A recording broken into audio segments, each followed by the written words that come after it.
My name is Beck Jetbay. I'm the guidance counsellor here at St Paul's School. We've talked about putting together a few videos to give parents and carers an idea of some tips for how their kids can have a really great start to the day at school. And today's video is going to be about the importance of sleep.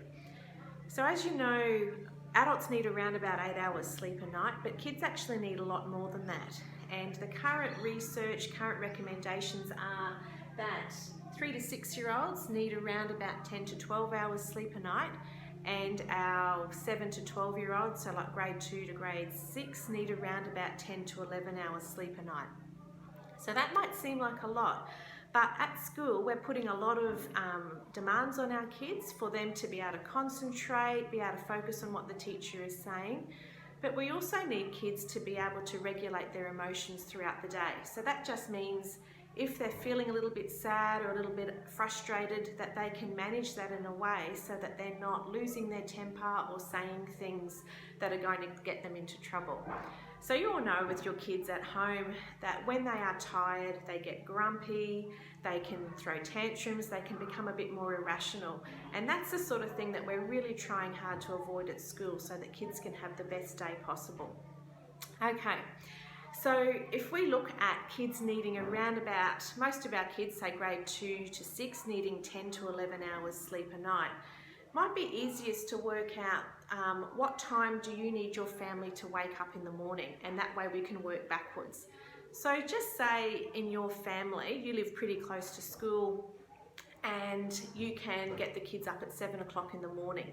If you need to have an alarm for them to wake up, I really encourage you to have an alarm set so no one sleeps in.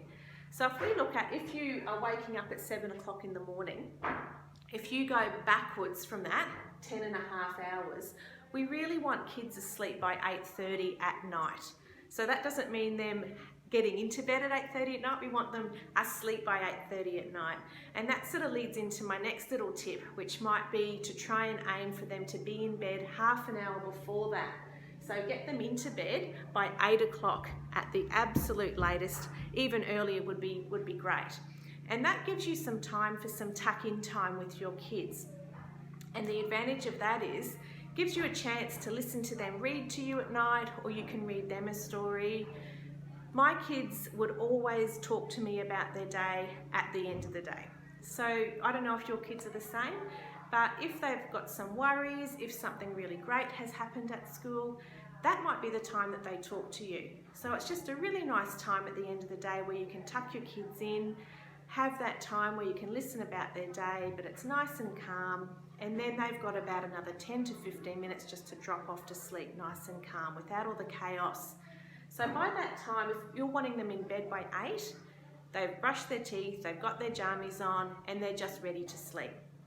But of course, if your family's different and you need to have them in bed or awake at 6 o'clock in the morning, all of that would come forward an hour. So they would have to be in bed, ready to fall asleep by 7:30 at the latest.